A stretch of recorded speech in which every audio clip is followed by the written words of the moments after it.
Yeah,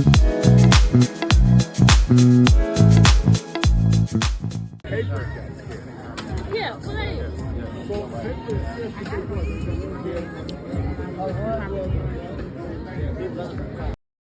All right. Welcome to the set of Let's Talk About It with Katrice K, where real conversations happen. We just went live, y'all. We dropped so many gems, but unfortunately, y'all couldn't hear us. But that's all right, because my special guest, Mr. Deon L. Bridges, he said that we could do it again. We could roll it back. Because that's one thing, when you genuine, you ain't got to worry about, it's not rehearsed. So everything that I ask him, he going to just give it to you again. Most definitely. Welcome. We definitely ain't gonna do no copying for sure. Period. But Thank you. I gotta get a plate of that goat meat. Yes, it's a celebration going outside, y'all. Yeah. I asked him, I said, Deon, I'm doing an episode on fatherhood. I said, would you please be my guest and join me on today's episode? And he told me he would, y'all. But I was sitting here, I was talking to Karl, we was having a great conversation. And I didn't even know he was outside. You know what I mean? But that's one thing about him. What his word is bond, baby. Yes. He told me he was gonna show up, and he here, and I appreciate you. No, that's no problem, man. You know what I mean? It's an honor though to be on your show. I ain't gonna lie. When I first seen it on Facebook, you see how I was. Yes, he's been supporting me since day one, and I appreciate that, y'all. Yes, that's no problem. This my family. He everything. He my family. He my friend. He's my father figure. You know, he's been a lot to me in my 44 years because I've been knowing him all my life. So yeah. all our life for sure. My whole entire life. Yeah, you hear sure, me? For sure. So thank you and happy Father's Day. Thank you. Yes. Like you said, he enjoyed the goat, y'all. It's a whole celebration outside. Yes, I got to go home with a plate of that. Oh, most definitely. Make sure you take the wife some too, baby. Yeah, and if any kids at home, they can have some too. That pasta salad slapping too, right? Okay. My first time making it. Y'all know I ain't no cook. I ain't learned that. Grandma cooks everything growing up. I ain't learned how to cook. So once again, thank you for joining me. I'm going to ask you one thing. What does being a father mean to you? Being a father to me means everything. Mm-hmm. It means everything. Mm-hmm. You know, because I wasn't there for my children. For sure. Okay. You know what I mean? Okay. Been in and out of prison.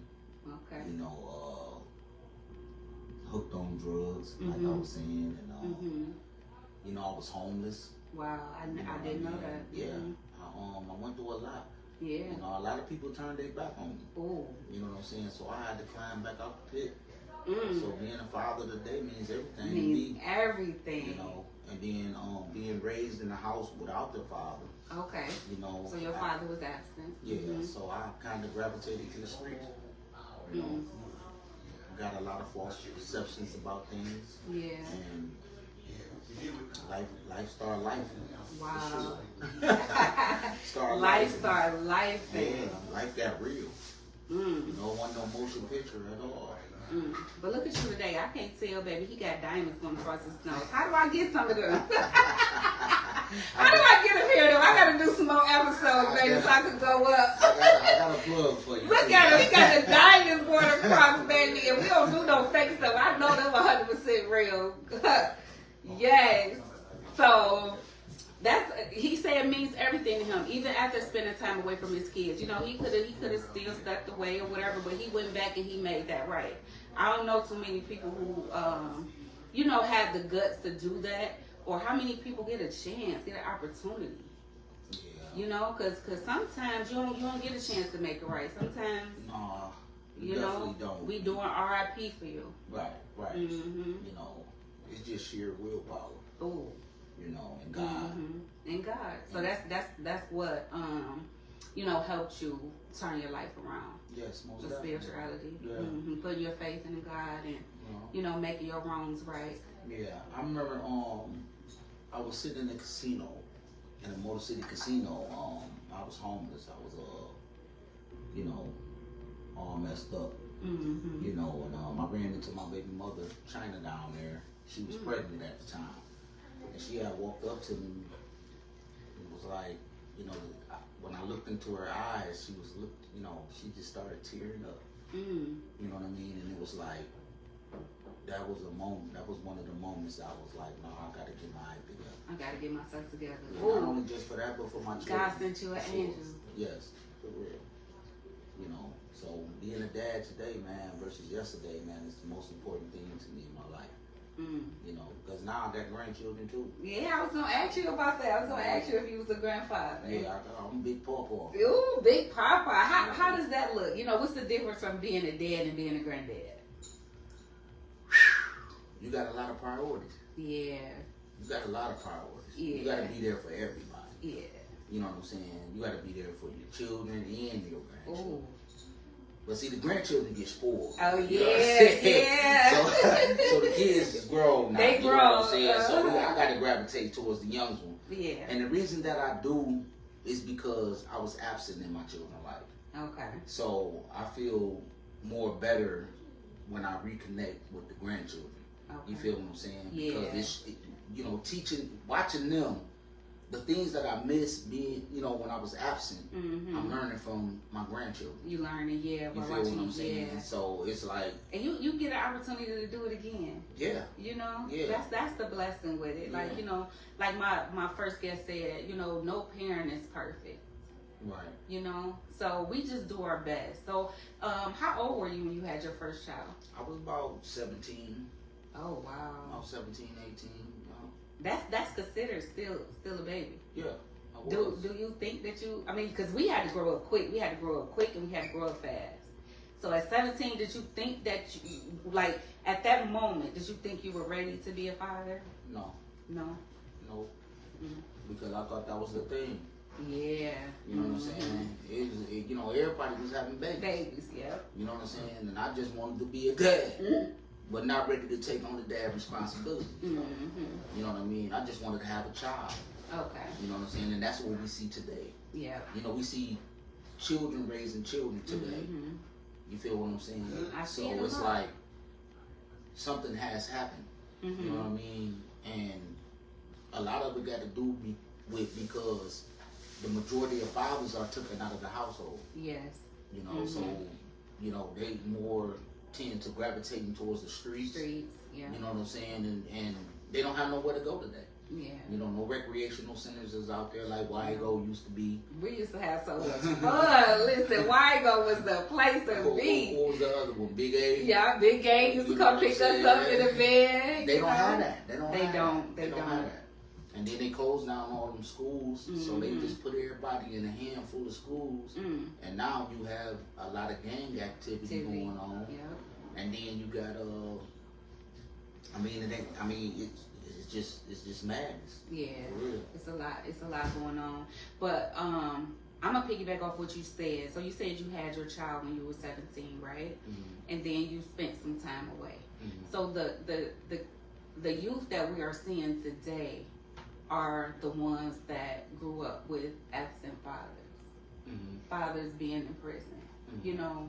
Or even dead. Or dead. Oh because my goodness. They didn't get that chance. They didn't get that chance. Nope. You know. And so, like you said, the streets are raising a lot of these young kids. With us, we were raised by Grandma Nancy, Miss Glantz, Miss Collins. You know, strong women that instill morals and values in us. You know, so we move differently. Like we respect our elders. You know, we never gonna be in, you know, the Coney Island cussing if we see a grown person come in, you know. But today, baby, they shooting grandmas and and women. And yeah, see, it's a saying that says it take a village to raise a child. You know, remember when we did something when we was younger, and we didn't have to get whooped by grandma and whooped by mama. Before we got to the other end, baby, we was getting chastised. We was already whooped. Yes. You feel what I'm saying? We was already in trouble. They was whooping us before we got to the real whooping. Yeah, before we got to the real whooping. See, and that's what this generation is missing. Yeah. You know. And I truly appreciate my childhood and my upbringing. I appreciate those that drop gems in my life. And that's what I want to do with Let's Talk About It with Miss K. I just want to be that light for the youth and, you know, just bring people on that, you know, have life experiences and that could kind of like give you some advice that maybe steer you away from, you know, the troubles and the woes of everyday life. Yeah. You know? Yeah. So like you said, fatherhood means everything to you. When you had your first at 17, you know, when did you? How many kids do you have? When did you start? Did you stop at 17 or did you keep going? He say no. Nah, I didn't. I got 8 kids. Deon, I did not know this. You know what? Our first conversation, y'all couldn't hear us, right? It wasn't nothing but God told us to get back in there and talk again. Because I miss him. I don't know when the last time I seen him. You know what I mean? So this conversation needed to be had, and God didn't want us to stop. He wanted us to keep going. No. You know? Yeah, he definitely didn't want to cut the video off. He did not. He did not. I know he want to get out there and get some more gold and, you know, have a celebration, but this is wisdom I'm sitting with today, y'all. Yeah. This is, you know, he has been through so much. Yeah. So much. But he's sitting here with me today just looking like money. Looking like wisdom. No, I don't, like, I know the scars there, but I don't see him. He wear them so well. And I don't know if it's like a defense mechanism. I don't know if it's a good thing that we wear our scars well. Well, it's because of those scars what make us who we is today. Okay. You know what I'm saying? So, like I was telling you earlier about my father being absent in my life, he was very abusive too on top of that. You know, so I don't want to install those same traits into my children. That's true. You know what I'm saying? So I'm trying to give them something different other than what I had as a child. Okay. You know, so that's what make me thrive the way I thrive today. Yeah. You know, I had to cut a lot of people off just so I could be a dad. Wow. You know what I'm saying? And be an asset instead of a liability. You feel what I'm saying? So, like, what did that look like when you said cutting people off? So, So when you say cutting people off, it was so you could be a dad. So you just had to say, no, I ain't going to the club today. I'm gonna go home. No, it was I had to leave you alone. Period. Really? Yeah. Because you know, certain people they want you to hold on to the past. Yeah. You know, and I realized that as long as I kept holding on to the past, I could never look forward to my future. So I had to leave those people where they was at in life, because that's where they stuck at. They stuck in the past. Right. You know, ain't nobody coming talking about building no empire like this. Yeah. Or coming on a podcast, you know, to talk and chop it up about something real. People heal. About something real. 100%. You feel what I'm saying? So I had to let that go. And I thank my wife for that. Yes. You feel what I'm saying? Because she told me, she said, Deon, let the past be the past. Wow. Because I wouldn't let it go. Yeah. You feel what I'm saying? And I had to live there because of the scars. Yeah. You feel what I'm saying? But I couldn't let them scars heal because that's where I was at. Wow. So I had to let it go. And not only just let that go, I had to let them go with it. Yeah. You know. And you mentioned your wife, and I know her personally, and I know that you have a good woman on your team. Oh yeah. Yeah, you have somebody that's gonna do life with you. You know. Yeah. Because she was someone that, you know, watched me grow up and, you know, become a woman, and she instilled a lot in me growing up. Right. You know, just watching her and, you know, watching her, you know, lose her mother when I was really young, and, you know, how she handled a lot of life situations that will break most people. She really, you know, held it down. Yeah, she's a tough woman. Yeah, she is. Sure. And she genuine, though. Yes. If you get in her good graces and you know, she's somebody that she love, she gonna rock with you. Yes, for sure. Yeah, so I congratulations on that union. Yes, no doubt. Know, no doubt. And so that's, you know, I'm happy that he mentioned that, like, you know, just being there for our fathers and just being a support, you know, system for them, and, you know, understanding them. Like, I talked with Karl a little bit about the affirmations and, you know, just in being an encouraging woman to the fathers today. You know, that's what we can do as women to kind of like aid, you know, our men in the role in fatherhood. You know, would you agree? Yes, yes. Okay. You got to be there to, you know, because, you know, men, man, we even though we be tough on the outside, you know what I'm saying, but on the inside we kind of soft too. You feel what I'm saying? Soft a little bit. Yeah, I ain't gonna cap. You know what I'm saying? I'm gonna tell you the truth. You know what I'm saying? Because we was told not to cry. Yeah. Not to be soft. Yeah. Things to that nature. You feel what I'm saying? So we got to try to play hard all the time. Yeah. Like, can't nothing penetrate that. Oh wow. But deep down inside, when we in them lonely corners, or when you locked in that cell, you gonna cry. Yeah. You know what I'm saying? Yeah. And you hear it. Yeah. You know, grown man crying. yes, for real. Mm. Yeah, well, you talked about spending some time away from your kids. How was that, you know, building that relationship once you came home, you know, after spending time away? It was tough. Yeah. It was tough because I still want to let go of the past. Okay. I stayed in the past. Mm-hmm. You know what I'm saying? And I continuously kept going back. Yeah. You feel what I'm saying? My kids, my children see me through my highs and they see me through my lows. Yeah. You feel what I'm saying? But I wasn't there. Like I said, I was more of a liability than an asset. Mm-hmm. You feel what I'm saying? I wasn't there. I wasn't willing to take on that role. I was basically running from my responsibility. Yeah. You know what I'm saying? Because of my upbringing. Right. What the hood taught me. Okay. You feel what I'm saying? But the hood taught me a bunch of nonsense. Yeah. You feel what I'm saying? They made me into a coward more than a man. You feel what I'm saying? Because if you look at it, the majority of men, you know, are locked up. That's true. Black men. Men. Mm-hmm. You feel what I'm saying? So those same ills yesterday are still today. Mm-hmm. You know what I'm saying? But see, we wasn't taught that. Yes. You know what I'm saying? Mm-hmm. Especially growing up where we grew up in the Jerry Project. Mm-hmm. You know, it was survival of the beast, for sure. You feel what I'm saying? So a lot of things that they was teaching us was falsehood. Was false, yeah. You feel what I'm saying? So, but like I was telling you about what Fuquay Bay had told me. Yes. You know what I'm saying? He said there's nothing gonna change until you change. Until you change. You know what I'm saying? And then you got to let some things go. Mm-hmm. See, what you sacrifice is what you gain. Whoa. You feel what I'm you saying? sacrifice is what you gain. You sacrifice a little. Y'all don't let these gems go over y'all head. I really hope y'all getting them, y'all, because I'm sitting here, I'm getting chills. So he said fatherhood means everything to him. He had to put in work in order to get the relationship back with his kids. Yeah. I did. I had to go through a lot of work. He had to go through a lot. A lot. So that's not giving up, you know, and you know, we know that tomorrow's not promised. So that's not how we move. So if something needs to be done, if I need you to forgive me, I'm not gonna wait till tomorrow. I'm gonna try to make it right today. For sure. And that's what I hear him saying. Like, you know, he knew that his children needed him. So he didn't wait. As soon as he got home, he put in the work. Yeah, because they didn't want to hear that nonsense. And God rewarded him. You know what I'm saying? They didn't want to hear that.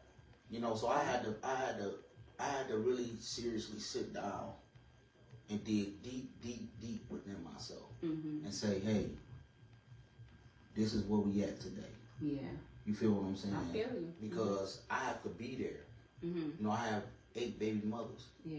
You feel what I'm saying? So I have to not only show them, I got to show these ladies that I'm willing to take on this role. Yes. You feel what I'm saying? So I had to make some moves. Okay. You feel what I'm saying? So I give them honors too. Yeah. Because, like I said, all my children be with each other. They're not separated. When you see them, they together. They together. It'll look like they all came from one mother. From one, cause you feel what I'm saying? Because they stick together like they white stick on together, rice. and they look exactly like this man right here. It was no getting around that. He didn't need a DNA test, baby. It's split image. Nah. How is that looking at your kids, like your boys, and looking at yourself? It feel good. It does. Yeah. I have more fun hanging with them than I do hanging with you. Hanging, yeah. You know what I'm saying? happy you got to this point in your life. You know, some people never reach it. Yeah. Because the streets done ate them up. Yeah. You know what I'm saying? The streets done ate them up. Deon, if you can walk away from the things that we have been through and the things that we've seen, still in your right mind, your health, you won. For sure. The stuff that we've been through is not normal. Right. I appreciate that. It's I not. definitely appreciate that. You know, our stories, our roads, yes, they testimony. Yes, we came out all right, but, you know, it's a lot of people that just can't deal with what we've been through and the things that we've seen. Yeah, and a lot of that held me back. Yeah. You know And I'm happy you ain't stay there. Yeah, I really a lot am. of that held me back. You know, I was having a conversation with a childhood friend today. You know, and he was just telling me about some things that he, you know, was mad at me about. Okay. You know what I'm saying? And that kind of like, you know, it kind of touched me. Yeah. You feel what I'm saying? Because I was like, you know, but this happened to me though. Yeah. You feel what I'm saying? So how could you hold anything against me when it happened to me? Yeah. You feel what I'm saying? So you had hate towards me about something that happened to me. You feel what I'm saying? Now I can't control the next person. Yeah. You feel what I'm saying? But this happened to me. This happened to me. Yeah. It didn't happen to you. You feel what I'm saying? Because if it would have happened to you, what you would have done. This is what I was saying to myself. Yeah. You know what I mean? But it's just crazy how people could put so much blame on you. Yeah. But you know, I deal with that a lot too. I deal with a lot of people saying, you know, you did this to me and that's why I'm doing that. You know, or that's why I'm doing this. But you have to know that that's not the case. No. That's not the case. You know what I mean? Like you can't hold me to such higher regard. Like sometimes you gotta pull yourself up by your own bootstraps. Because I can honestly say from my situation, like my brother told me one time when I moved out my mama's house, he was mad at me for moving. And he told me that I left him. And you know that hurted me. But I told him, I said, I was fighting for my life. I had to leave. You know what I mean? Like it's different. Like y'all had y'all woes and stuff that y'all went through, but it was different for girls. Yeah, most definitely. You know, we was fighting, you know, pedophiles. And, yeah, most definitely. You know, it was a lot of stuff going on, you know, and like in household family issues. And I told him, I said, baby, I was fighting for my life. Like, I hate you feel like that, but I had to leave. That's why I had to chase y'all home some nights. That's why he had to chase us home. He don't even realize he was a father figure to me. Yeah. And I appreciate that. Thank you. Yeah, I had to, you know, because, you know, it's like this. Now that I have a daughter, and I love her to death, you hear me? I got one daughter out of all them children. You only got one daughter? God favored you, baby. You only got one daughter? One daughter. And I cherish her like never. Oh, yeah, she the favorite. Deontay, you the favorite. He say he ain't got no favorites, but Deontay, you the favorite, boo. I'm here to tell you. What? Yeah, she is my heart, man. Yay. That's your heartstring, baby. Yes. Yeah. You don't even realize God did that to you for a reason. I told you, she gonna cuss me out because I'm gonna let him go too because we got a celebration going on outside, and this is our second taping. Yeah, she definitely. This our second taping. She definitely tried to call and I. But promise me this, because you have so much wisdom, you have so much to give. Promise me that you're gonna come back. I will most definitely come back. Y'all heard that, y'all. I'm gonna hold him to it. Yeah, but just let my viewers know what you're working with before you go. What you're working on before you go. Well, right now I'm working on my own podcast. It's called Break by Break. Podcasting, inspirational and motivational talk, which basically targeting substance abuse and mental health. Look, there you go. You know, it's just giving everybody a chance to you know, put themselves on a different platform. You know what I'm saying? And talk about their life struggles. And, I love it. You know, because mental health and substance abuse go hand in hand. 100%. You feel what I'm saying? Because before the substance abuse started, the mental, you know, because like you just said, you know, what you had to experience growing up. It could have been childhood trauma or, you know, seeing someone pass away or whatever it was led you down that road to you doing what you're doing. Yeah. You feel what I'm saying? I feel what you're saying. I'm about to hit it off though. And it's going to the top. It's going to the top, and I'm gonna make sure it goes to the top. Right with Let's Talk About It with Katrice K is going to the top, brick by brick. And I just want to say, you know, God don't save you for you to keep it all within. He saved you so you could reach back and pull somebody else, and that's what brick by brick is gonna do. I can already see it, and I love that when he first, you know, posted and said that was something he was gonna do. I was 100% for it because I know that it's needed. Yes. It's needed in our community. Yes, it is. You know what I'm saying? Because it's a blessing, D, that I'm sitting here talking to you today. Definitely. It's a blessing. Hey, I ain't gonna lie. You know, looking back, I didn't think I'd be sitting here today. Yeah. You know what I'm saying? So we lost so many people, yeah. and we've been through so much. But I'm gonna keep it light, y'all. Thank you for joining me on Let's Talk About It with Katrice K. My special surprise guest, Mr. Deon. Thanks for joining me. Yes. Y'all look out for Brick by Brick, baby. It's going up. I just want to thank you. Let me stand up and give you a hug.